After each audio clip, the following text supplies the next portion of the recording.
verify that R is an equivalence relation on P of A. This part is already done. So, in the class in which we were discussing about whether the given relation is satisfying reflexive, symmetric, antisymmetric, and transitive properties. So we have discussed this problem also. So how this relation is defined? So we say x related to y if and only if b intersection is x is equal to b intersection y. Okay, we have proved it is equivalence. Now the question continues. The question says, the second question under the second subdivision. It says A is equal to 1, 2, 3. These are the elements given here. And they are saying B is one set, which is clearly subset of the set A. Find the partition of P of A. So I'm not interested in A, I'm interested in what? P of A. First let me write what is P of A. So P of A contains the elements null set, singleton 1, singleton 2, singleton 3, then set with two elements 1 and 2, set with two elements 1 and 3, set with two elements 2 and 3, and a set A itself. So for A containing 3 elements, we are expecting P of A has 8 elements. So 1, 2, 3 singletons, 3 elements with 2 elements. So it has got 2 power 3, that is 8 elements are present in this set. Okay, and this set they are saying that this relation, okay, and this set, this is the relation defined, and this relation we already know it is equivalence relation. Now the question is, find the partition of P of A induced by this relation. Okay, we are interested in finding the partition. Find the partition is nothing but what? Finding the distinct equivalence classes. So now I need to consider an element from P of A. How does elements of P of A looks? They are all the sets. They are all subsets of set A. Okay, now for an element x belongs to P of A, first let me write what is equivalence class of this x. That is given by an element of P of A again. Okay, so for this equivalence class of x is an element y from P of A. How do we define the equivalence class? So we say y belongs to P of A is part of equivalence class of x provided y is related to x. You just write the definition. Okay, it will be so simple. You just write the definition of equivalence class. Now before choosing elements from P of A, now I need to identify how this y should look. Let me just look into that one. Y related to x corresponds to what? B intersection y is equal to B intersection x. I know what B is. I can substitute that in it. So y belongs to P of A such that B is what? Set with two elements 1 and 2. Intersection y is equal to 1, 2 intersection x. Okay. So now once if I know what is x, I can definitely write the value of y from P of A. So this is the definition of equivalence class of x. Okay, now I need to write the partition, right? Let me consider the elements of P of A one by one. Write the equivalence classes of them. Okay, now if I consider equivalence class of null set, what the definition says, it contains elements from P of A such that 1, 2 intersection y is equal to 1, 2 intersection x is nothing but what? Null set. Okay, then what is the output? It is the null set is the intersection of these two sets. So I need to write the elements of this equivalence class in such a way that, okay, I need to choose those y from P of A for which the intersection is what? Null set. What is your answer? Friends, what are the values of, what are the elements from P of A for which the intersection with 1, 2 gives null set? If I write y is equal to null set, it is null set, right? Okay, next. Very good. singleton 1 is not possible because intersection gives singleton 1, that is not the output we are expecting. For 2 the same thing happens, but for singleton 3 intersection has got no common elements, it's a null set. Very good answer, it is singleton 3. So do we have any other elements here? No, right? For 1 comma 2 the intersection contains 1 comma 2, for 1 comma 3 it contains 1, for 2 comma 3 the intersection contains 2, for A the intersection contains 1 2. So definitely none of the other sets gives null set as the intersection, which means it contains only these two elements. And we have written the equivalence class of 2 elements now. This is also representing the equivalence class of singleton 3. Next one, write the equivalence class of next element, that is singleton 1.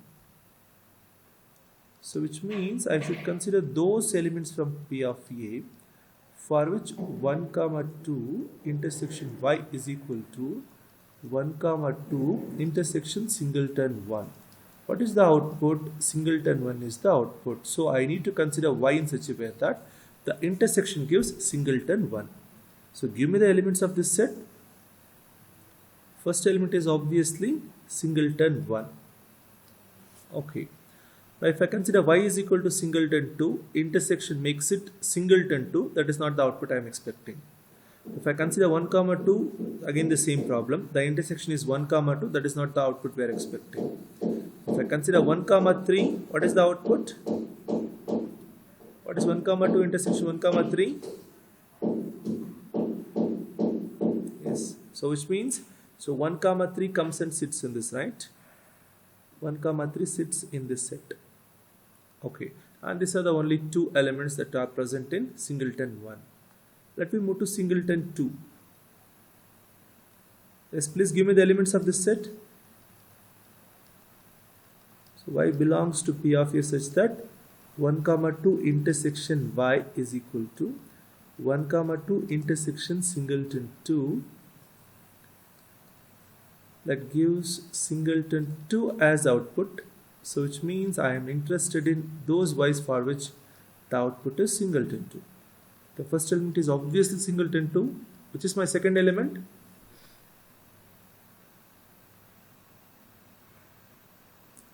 One comma 2 is not possible. What about 2 comma 3? Yes, very good. It's 2 comma 3. So 1 comma 2 intersection 2 comma 3. Common element is 2. That's what the output we are expecting. Which means these are the only two elements which are present in my equivalence class of 2. So which means we just need to find equivalence class of 1 comma 2 and A. Let me consider the next element, that is equivalence class of 1 comma 2. That says consider those elements from P of A for which, so 1 comma 2 intersection y is 1 comma 2 intersection 1 comma 2. The output we are expecting is what? 1 comma 2. So I need to choose y in such a way that the intersection makes it 1 comma 2. Yes, what are the elements of this set? So first element is obviously 1 comma 2. So can we have A in this? Or do we get equivalence class of A is a different set? Yes. So for A, intersection of 1 2 with 1 2 3. That says that common element is just 1 and 2, which means even A is part of this set. Okay, so now I can write the answer. Write the partition of P of A induced by R. Now we have written equivalence class of all the 8 elements which are present in this set. Collect only the distinct equivalence classes. How many distinct equivalence classes are there here? 1, 2, 3 and 4. So then my answer is the partition P is given by equivalence class of null set, equivalence class of singleton 1,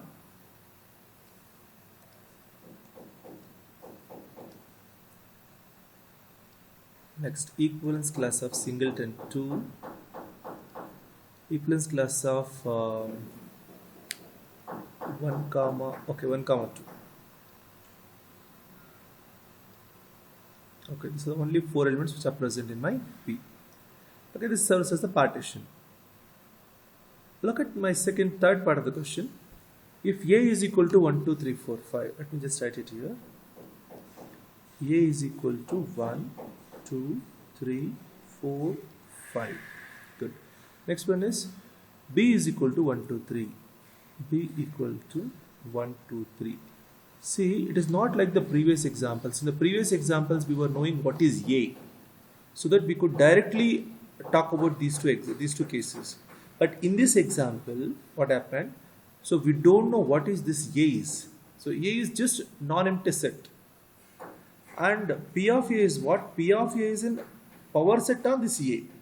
So that is why they are given an example. They have just given you what is A, and with respect to A, what is happening with the partition, what is happening with the equivalence class. That's what we need to discuss. And next part of the question is, here the question is x is equal to 1, 3, 5. This is what I feel. Yeah, x is 1, 3, 5. So the question is to find equivalence class of x. That's all. Here the question is not to write the partition. The question is, they have kept it very simple. Find the equivalence class of x. Okay, good.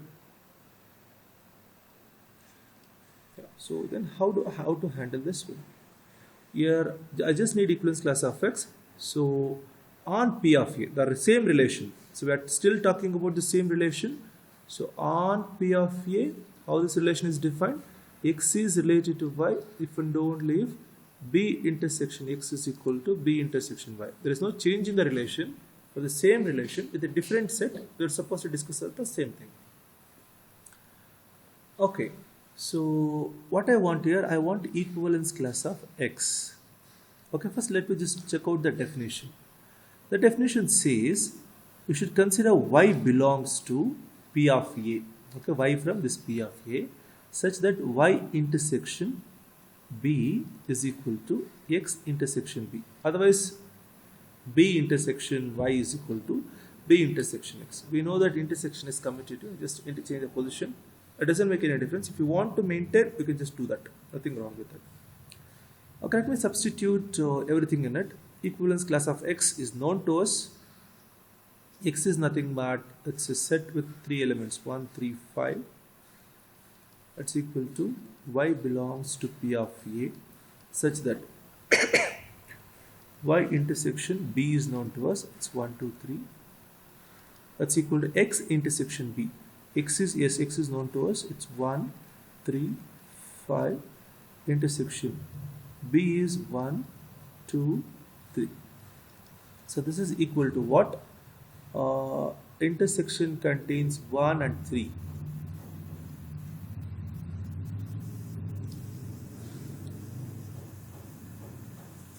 Okay, so which means, so what we are expecting here, if you want to write it again, so in simple form, y belongs to P of A such that y intersection 1, 2, 3 just gives 1 and 3. Okay, what is the question here is, what are the elements of P of A for which intersection with 1, 2, 3 gives 1, 3? Okay, question is very simple. What are the elements of P of A for which the intersection with 1, 2, 3 gives 1, 3? See here, we know how many elements are present in A.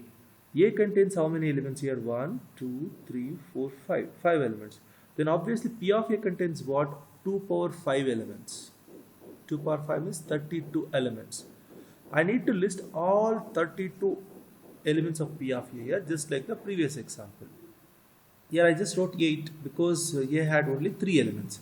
But here A has got 5 elements. We are supposed to write 32 subsets. Now, I am not interested in those 32 subsets here. Okay, if you want, you can write all the elements of P of A. But I'm going to write all the elements of P of A because it's a waste of time for me. Because I know my expectation for this particular example. What is my expectation? I should choose only those y's for which your output is 1, 3. Try to understand this. You should consider only those y's for which the intersection is 1, 3. Output is just 1, 3. Which means I need to consider only those. Okay, I need to consider only those elements from P of A for which, only those elements of P of A containing 1 and 3. Okay, just give me the subsets which contains 1, 3. Can you give me the subsets which contains 1, 3? So that's 1, 3 is this one subset of P of A. Next one is, so 1, 2, 3. This is one more subset, 1, 2, 3. Next possibility is, so 1, 2, sorry, I don't want 1, 2 here, 1, 3, 4 sets with only one possibility for set with two elements. So for set with three elements, so 1, 2, 3, 1, 3, 4, 1, 3, 5. Okay, these are the possibilities. With 1, 3, I'm just including one element. Is it possible to include 2? Yes, included. Is it possible to include? Yes, include. Is it possible to include 5? Just do that. Next one. So next, set with 4 elements. So when we are doing that, again I want 1 and 3 should present in it. So along with this, I will just include 2 and 4. So next I will include 2 and 5. So next I will include 1, 3, 2, 4 is done, 2, 5 is done, 1, 3, 4, 5. Next is a set with all the elements of A. Okay, these are the only possibilities. Okay, these are the only sets in which. Okay, these are the only sets in which my these are the only subsets of A which carries 1 and 3. Okay, 1, 2, 3, 4, 5, 6, 7, 8. So actually, if you just remember how we were doing this, out of 5 elements, what I need to do here, I need to list subsets which contains 1 and 3. Which means what I am supposed to do here, just take off those 2 elements from here. How many elements will remain? 3 elements will remain. How many subsets can be found by using without this 1 and 3? That is 2 power 3. That is 8. 8 subsets can be formed. So for each of these subsets, what we are supposed to do, include 1 and 3. That's what I have done here. Okay, so first is set null set. For that I have just included this one. Set with element 2, for which I have included 1 and 3. Set with 4, for which I have included 1 and 3. Set with 5. Next is set with 2 elements 2 and 4. Set with 2 elements 2 and 5. Next set with 2 elements 4 and 5. These are the options. Okay, then set with 3 elements 2, 4, 5, for which I have included 1 and 3. So this is how I got this. Any doubts here, friends? Okay, I am spending time here so that you can save time in the exam. Because I need not write all the elements of P of A here. Why we need not to write P of A, all the elements of P of A? Because I am just interested only equivalence class of this set. I am not interested in all 32 subsets which are present in my P of A. I am just interested in only those subsets of A for which the intersection gives 1, 3. So for that, what I will do, first I will list all subsets of A containing just 1 and 3. Okay, that's what I have done here. So now I can write the elements. So 1, 3, yes, this can be written because the intersection gives 1, 3. We can't write this one because intersection gives 1, 2, 3. Next 1, 3, 4, yes, I can write 1, 3, 4 because the intersection just gives 1, 3. Next 1, 3, 5, that can be written because the intersection once again gives 1, 3, 5. Okay, 1, 3, 2, 4. So this cannot be considered because intersection gives 1, 2, 3. So 1, 3, 2, 5. This cannot be considered because once again intersection gives 1, 3, 2. So next possibility is what? 1, 3, 4, 5. Because the intersection gives just 1, 3. But we can't consider A because it contains 2 as well. When I take the intersection, that gives 1, 2, 3 as my output. I hope you people are clear with this. Okay, so with these things, let me just, we can conclude we have completed equivalence relation. On equivalence relation, we are seeing only 3 possibilities. One is theorem on equivalence class, theorem on partition of a set, otherwise a problem which covers all the 3 concepts. So verify whether the given relation is equivalence relation. Next, determine, find the equivalence class, and third one is find the partition, like what we did for the last 6 problems. Okay, now let me just move to the next concept, that is partial order.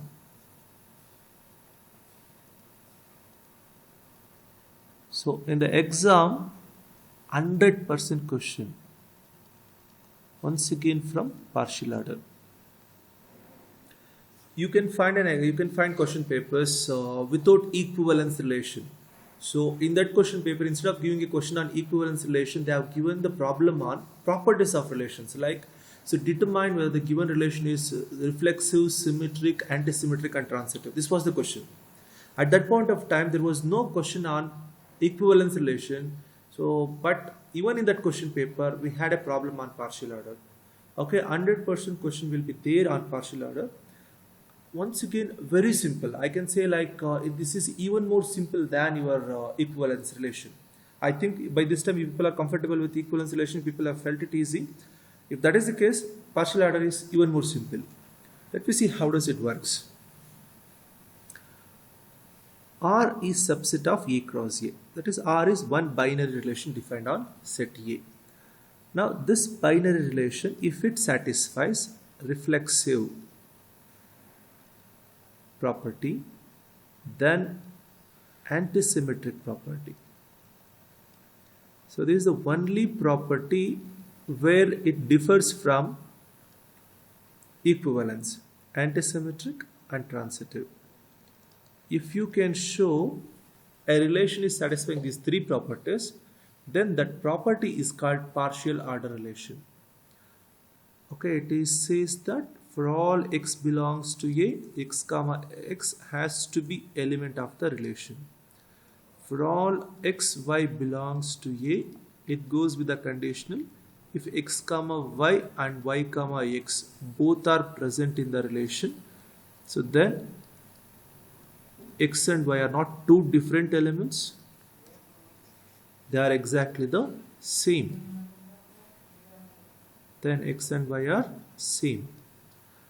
For the transitive property says, for all x, y, z belongs to A, if you claim x comma y belongs to the relation and y comma z belongs to the relation, then the property says x is also related to z. If we can show this, we claim the relation is transitive. You people know this things. We have done so many problems on this set, on these things. Okay, now by this time you people are comfortable. Okay, please keep this in mind. If you just speak with respect to the examples, so whenever you speak about this relation or this relation, so both are okay. Subset. This is a subset symbol is the less than or equal to, and even the one more symbol. So division divides A divides B. So these three problems are definitely, these three are normally partial orders. Okay, if it is not a partial order, it may be because of something else. So normally these three relations, whenever you consider less than or equal to, subset and divides, so are normally partial order relations.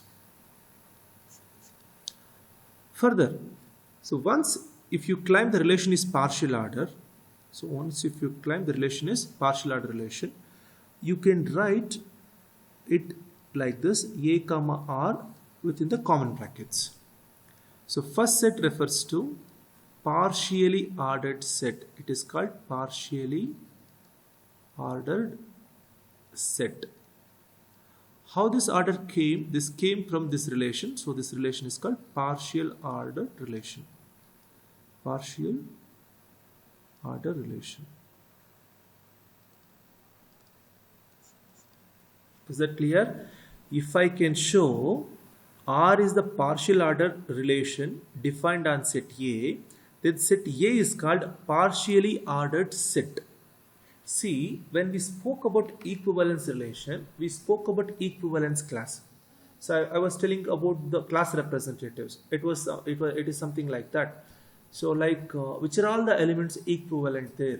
So I need not to consider all infinite number of elements which are present in my set A.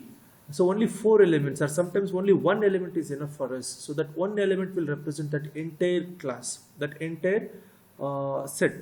So that is what happens in case of equivalence. In case of partial order, the name itself is saying we are talking about the order. Okay, it goes with the name partially ordered because out of the elements which are present in set A, few elements will be in one order and the remaining elements will be in another order. Okay, so it is like, so it directly depends on the problem which we have considered.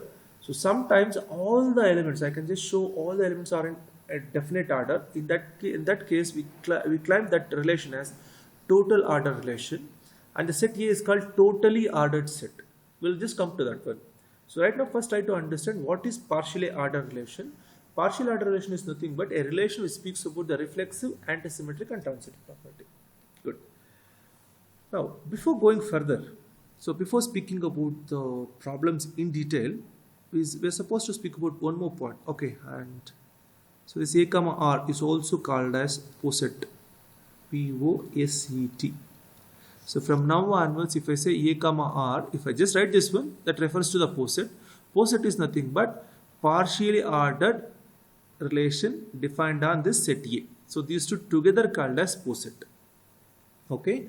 So partially ordered relation defined on set A is called poset. Good. So under this heading, the very important part is this, writing the Hasse diagram. So very important one. Everything directly goes with this definition or this diagram. Okay, Hasse diagram is not something new. So it is the we can say like we are revisiting the digraph representation of the relation that is given for partial order relation, and we are simplifying it. Okay, I can say like simplified form of the digraph will serve as Hasse diagram for the partially ordered relation. Okay, in what way we are simplifying it? Okay, the one particular person that Hasse has designed this, that's why we have given a name Hasse diagram. You can also change this. You can just write the pattern. You can just have a different pattern to do the same thing. Okay, but let me not confuse ourselves. Let me just stick to one method of doing this. This is what the Hasse diagram says. So we are talking about a relation which is reflexive. So what the reflexive property says? Okay, what the reflexive property says? First point. So since relation is reflexive in digraph, if we consider the digraph, how does it looks? So because of reflexive property in digraph, what do we find? Loops at every vertex. Is it not? Any doubts in this? Hello? Yeah. So because of reflexive property, we have loops at every vertex, first point. Second point, we are talking about antisymmetric property. What the antisymmetric property says, you have only unidirectional edges. Okay, unidirectional edges. So we are saying that no bidirectional edges, not even a single bidirectional edge is present there. If we have a bidirectional edge, that speaks about the symmetric. So that's why we are expecting only unidirectional edges are present in the graph. No bidirectional edges in the graph. And third property is transitive. What the transitive property says, if there is an edge, from A to B and an edge from B to C, then there should be an edge.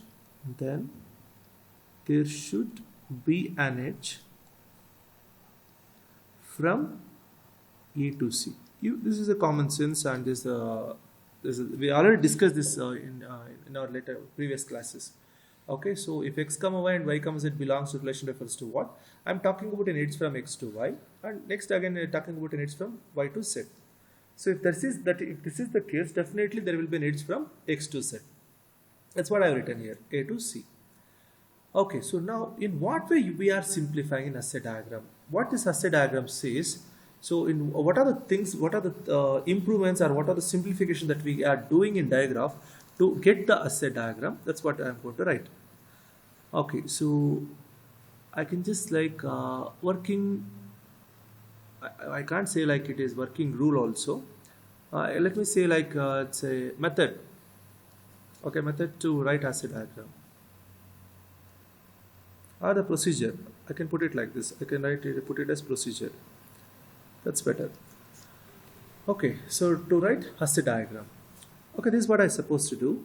The first thing is use only use only dots or um, use only dots. Let me just put it like this. Use only dots to represent vertices. To represent vertices. Normally what we were doing under our diagram, we were using either small circles or dots. So I told you people, you just write it like this. You write it like this, or use just mention, write a dot and write the name it. So I was telling you people this. So but now onwards I'm not using this. So use only dots to represent the vertices. Is the first thing. Point number 2. Use the convention of reading the graph from bottom to top. Use the convention of reading the graph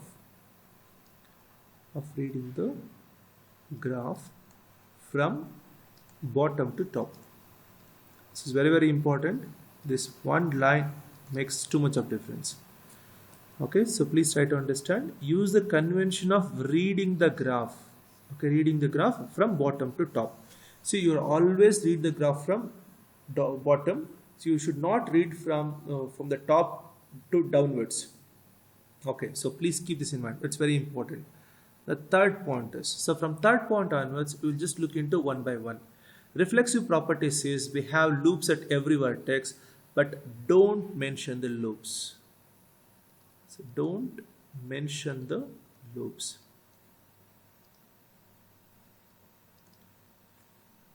But keep this in mind. We need to read loop at every vertex. If I just write this dot A, so this refers to a vertex A. Okay, this says it refers to a vertex. Sorry, vertex. Okay, let me just take it off. This refers to vertex A and a loop, A comma A. Is that clear? You are not mentioning the loop, and that is not required because we are writing Hasse diagram for what? Hasse diagram is written for partial order relation. Partial order relation is a reflexive relation. In reflexive relation at every vertex we have a loop. Don't mention it. But when you are reading the graph, you are supposed to read the loop at every vertex. Is that clear, friends? Is that clear? Hello? Thank you. Next one is, please try to understand this one. This next line is very, very important again. Draw the graph in such a way that arrows, because we are writing what? We are writing only unidirectional edges. Okay, we are writing only unidirectional edges. So when you are writing those edges, so arrows in all edges point upwards. Okay, point upward. And don't mention the arrows. Don't mention the arrows. Do you want me to explain this? What is the meaning of it? Friends, what is the meaning of this?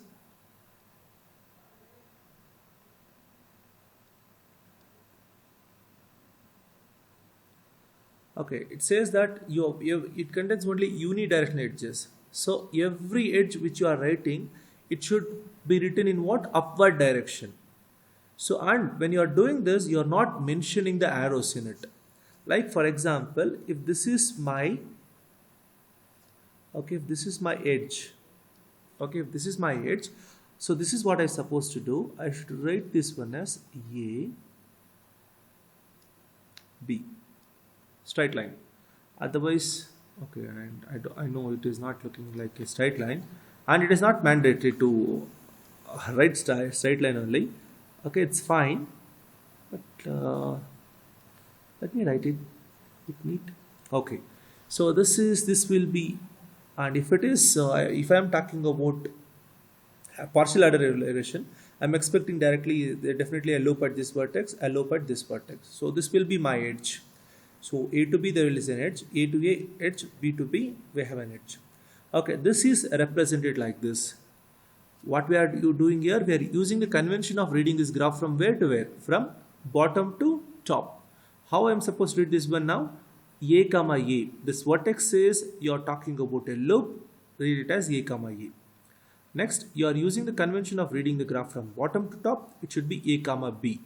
A comma A comma B, and this vertex P. So vertex B represent loop as well. I should read B comma B. So instead of this, you can also write this line. Nothing wrong, even if you just put it like this. If you go for a slant line, even that is fine. This is A, this one is B. Even in this case, I can read A comma B, B comma B. These are the three edges which are present in this graph. But you are not supposed to draw your edge like this. If you write like this, your answer is wrong. Because we are not using the convention of reading the graph from left to right or from right to left, so that I can read the graph as A to B. Here what happens, I can definitely read A comma A, I can read B comma B, I can't read A comma B. Because we have an horizontal line here, and the convention says read the graph from bottom to top. Now out of these two vertices, which one is the bottom and which one is the top? So we can't say that. So that is why please don't use horizontal lines. Okay, so don't use horizontal lines. You're supposed to use only straight line, that's vertical line or slant line. So these two are fine to represent the unidirectional edges, and you are writing them in what? Upward direction. I'm not mentioning the arrow. You can note that I have not mentioned the arrow, but we are not reading B comma A in this graph. There is no edge from B to A, and I'm not reading it because we are not going to read from top to bottom. It is always from bottom to top. I should always go in this direction. Is this clear, friends? Yeah, that's good. Yeah. So next one is what? Transitive. We spoke about reflexive. We are not mentioning it in the graph, but we read it. So we spoke about unidirectional edges. We are not mentioning the arrows, but we are reading it. Next one is transitive. So we know that if there is an edge from A to B and edge from B to C, then there will be definitely edge from A to C, but don't mention it. Okay. So if A comma B and B comma C belongs to R, then A comma C belongs to R. But don't mention the edge A comma C in the graph. Is that clear? So you will get a question like, sir, if we are not mentioning that, how do we read it? So it is very simple. This is how you read it. Okay, let me assume this is my A, this is my B, and this is my C. Okay, so do you know what are the elements which are present in this relation? If I write the elements of this R, this is how I'll write A. That says A comma A in my relation. Next, use the convention of reading from bottom to top. A to A is done. Next, A to B. You should not stop at this point. The convention says you can go like this through this flow. You just move on this line, you just walk up to C, you can write A comma C in it. So since it is transitive, this is obvious, but I have not written that. So I wrote A to B, B to C, but I have not written A to C. That is not required, but I am writing it. Look at this, but I am writing it. With what? With the convention which we are using, reading from bottom to top. Okay, so you just should move in this direction. A to A to B, A to C. That is done. Next, that's all from A. Now look at B. So B says what? The vertex B says you have B comma B. First write that, B comma B. Next, you have the convention of reading from this point onwards. So B to C. Okay, and that's all from B. So B to B, B to C. Only that is what we can read from B. Now move to C. So from C, what can be read? We can read C comma C. Anything else? No. From C, we do not have any other edge which is starting from that point. At C, we have got only loop C comma C. That is what I have written. Is this clear, friends? Okay. So let me just revise. Use only dots to represent the vertices under this heading. So in the previous headings, we can use either dots or small circles to represent the vertices. Here, don't mention the small circles. Use only dots. Next one is use the convention of reading the graph from bottom to top. So, okay, so let me keep it that side. So don't mention the loops. We know we are talking about reflexive property. Since we are writing the Hasse diagram, keep that in mind. Hasse diagram is not for anything else. Hasse diagram is only for partial order relation, and partial order relation is reflexive. So we are at every vertex we have a loop, but we are not mentioning it. Since it is antisymmetric, we have got only unidirectional edges, and when you are mentioning it, we are not drawing the graph, or we are not using horizontal lines in it. We will be using either vertical line or slant line to represent the edges, and we are writing them in upward direction without the arrows. So when we are reading the graph, we will use the convention of reading from bottom to top. That will take care of it. And if you have an edge from A to B and edge from B to C, definitely there should be an edge from A to C, because we are talking about the transitive property as well. But you need not to mention it because of the convention which you are using. That will simplify it further. I need not to mention that A comma C in it. Okay, now let me just take up an example so that the things become simple for you people to understand.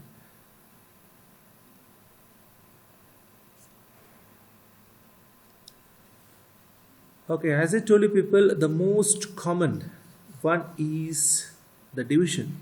Let me take up that same example.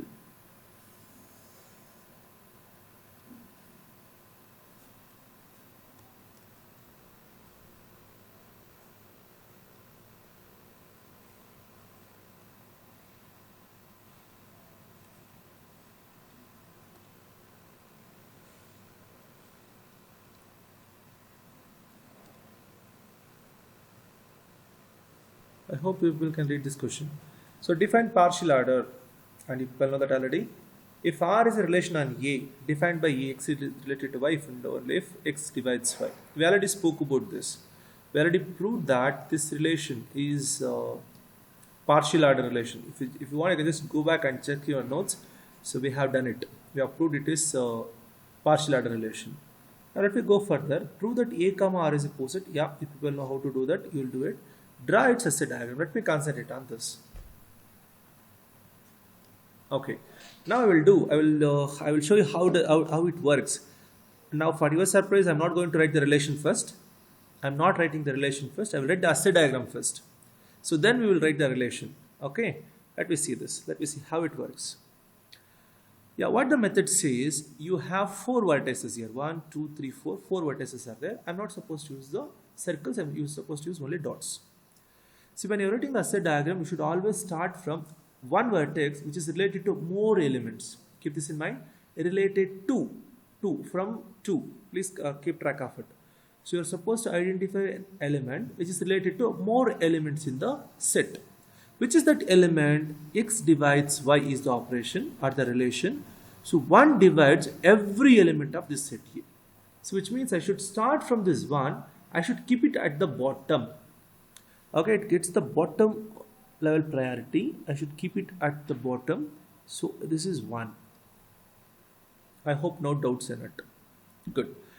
So now this represents what? 1 divides 1. The relation is what? 1 divides 1. That's what I've written. I've already written 1 comma 1. That is what it means. Next. Do we have 1 divides 2? Do we have 1 divides 2, friends? Do we say 1 divides 2? Hello? Do we say 1 divides 2? Yeah. So 1 divides 2, and what the procedure I told you people, you just write the edges in upward direction. So it is my 2. Now don't stop at this point. Please try to understand this. So don't just jump back to 1. I had a relation from 1 to what? 2. Now track from 2 onwards now, because I need to take care of what? Transitive property as well. Okay, now just check whether do we have 2 is related to any other elements here. We know that 2 divides itself. 2 also divides what? 4. I will draw that edge.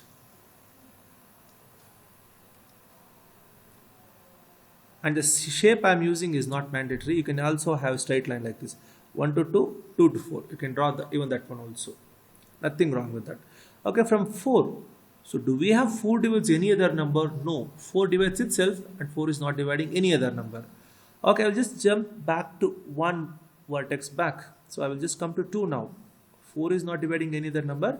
Come back to 2. Now just check whether 2 divides any other number or not. You can note that 2 divides itself and 2 divides 4. No other number. Which means come back to 1 now. So now look at 1. So 1 divides 2. 1 also divides what? 3. That is not taken care. Let me do that. 1 divides 3. Now do we have 3 divides any other number? No.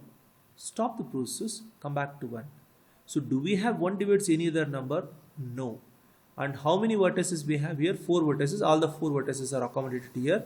This is what the Hasse diagram corresponds to this relation. I did not wrote R. I have directly written the Hasse diagram. It is always possible. Even you people will do this in later stage. Okay, now let me write the elements. So I am not going to look into this Hasse diagram. First, let me write all the elements of set relation from this one. So we know that 1 divides 1. So 1 divides 2, 1 divides 3, 1 divides 4. Next 2 divides 2, 2 divides 4. Next one is 3 divides 3, 4 divides 4. We know that these are the elements of my relation. I have written it directly from the property or the relation which they have given. Now let me just cross check this one with my Hasse diagram. So 1 says what? 1 comma 1. So 1 comma 2. 1 comma 3, 1 comma 4. Next from 2, what and all we can read? 2 comma 2, 2 comma 4. So from 3, what and all we can read? Only 3 comma 3. From 4, what and all we can read?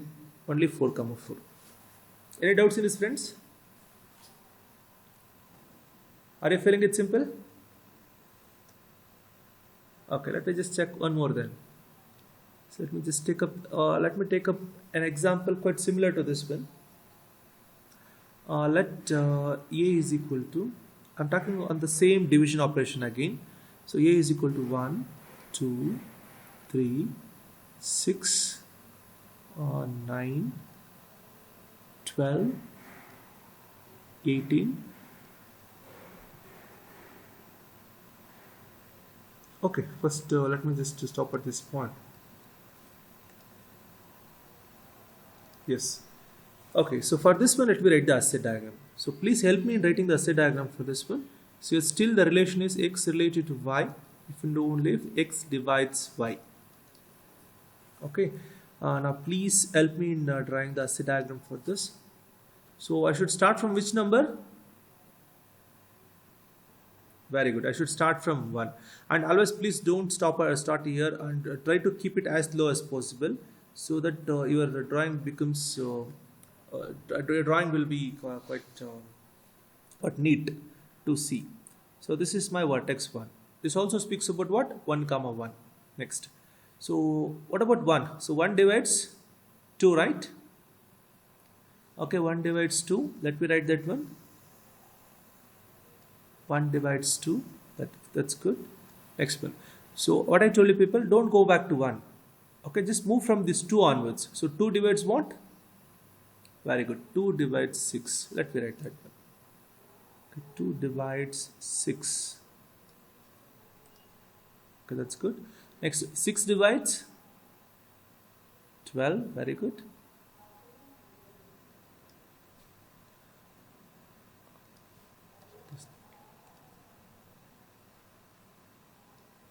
Six divides 12. Okay, let me just keep it to this side. Okay, 6 divides 12. Then do we have 12 divides any other number? Okay, which means jump only one step back. Okay, now come to 6. What about 6? Do we have 6 divides any other number? Very good. So do that. That's what see, we have not seen what about 1, 2 and all.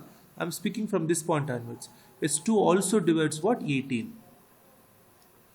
Okay, that's done. Now, do we have 18 divides any other number? No. Come back to 6 again. Now from 6, what are the possibilities we had? We had 6 divides 6, 6 divides 12, 6 divides 18. That is done, right? That is what the only edges we can write from 6. Now come back to 2. So now from 2, what are all the edges you can draw? So 2 divides 6, that is done already. So 12, 18. All those are written, right? All those are already taken care. Okay, now come back to 1 then. So from 2, nothing more is possible. Just come back to 1. So from 1, what else can be done? So 1 is not, yes, very good. 1 divides 3. Okay, so don't jump to the next number. So go 1 by 1. So now 1 divides 3. That's good. What about 3? 3 divides what? Is it not dividing 6 then? That's what. Don't jump. Don't jump. So just look at every number. So there is a chance that the same number may be dividing more than one number. That is always possible. Okay. So 3 divides the first 6. Let me complete that. So 3 divides 6. So don't write any vertex more than once. We should not write 6 here. 6 is already present in the graph. It should appear only once in the graph. So 3 to 6. And we know that 6 divides 12, 6 divides 18. That part is already taken care. Just come back to 3. So 3 also divides what? 9. As you said, 3 also divides 9. Let me write that. 3 divides 9. What about 9? 9 divides what? Right, very good. So 9 divides 18. And 18 is not dividing any other number. Come back to 9. So do we have 9 divides any other number? No. Come back to 3. So do we have 3 divides any other number? 3 divides 6. That is done. 3 divides 9. That is also done. 3 divides 12, that is also taken care. 3 divides 18, that is also taken care. Come back to 1. Now just check from 1, are we missing anything else? So 1 divides 2, 3, 6, 9, 12, 18. Everything is taken care. Which means this is what the graph corresponds to, this relation and this set here. Are you feeling it simple?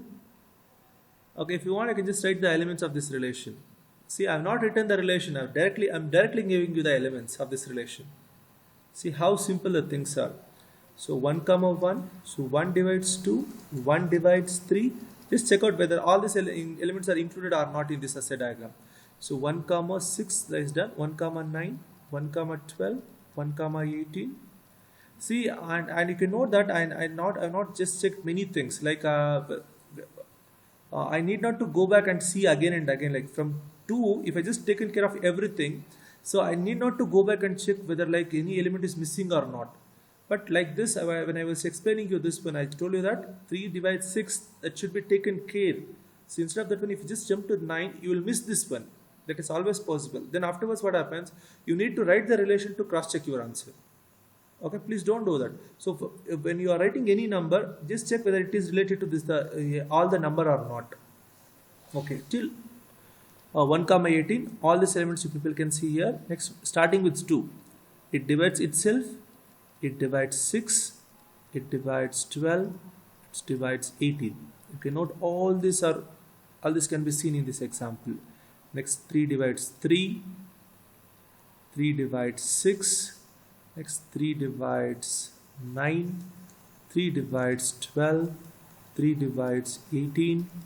Next, starting with 6. 6 divides itself, 6 divides 12, 6 divides 18. Next, starting with 9. 9 divides itself, 9 divides 18. Next, 12 divides itself. That's all, and 18 divides itself. Okay, note that every element which I have written in this are already present in my assay diagram. Okay, I will give you a simple task. You people please try this. This is what the question is. In the same lines, you people try this example. Okay, it's a homework for you people. Please try this. In next class, we are going to see some more example on writing the assay diagram. In today's class, we spoke only about the division. In next class, we will speak about subset and also about one more is less than or equal. We'll just speak examples on these two. Okay, here what the question is, it is not the division, it is the divisor. Okay, integer divisors of 72. So here first this is what you need to do. So D72 is my set A. Okay, you are supposed to list all positive divisors of 72. What are the elements? Please give me the elements of this set. Divisors of 72. 1, 2, 3. What about 4?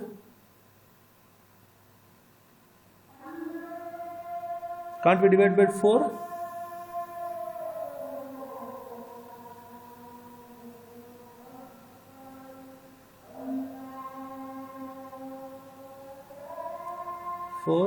Next 5. Huh? 5 divides 72. You are talking about 6. Okay, 6. Then what about 7, 8? What about 8, 9? 10 is not possible. 11 is not possible. What about 12? 13, 14, 15, 16, 17, 18. Next.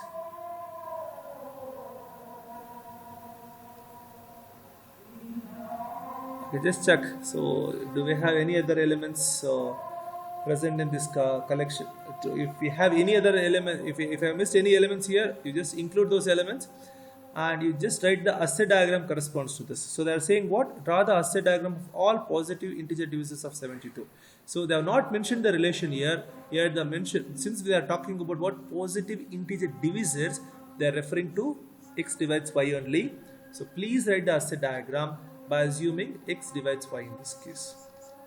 Okay, take it as a homework. So please do it.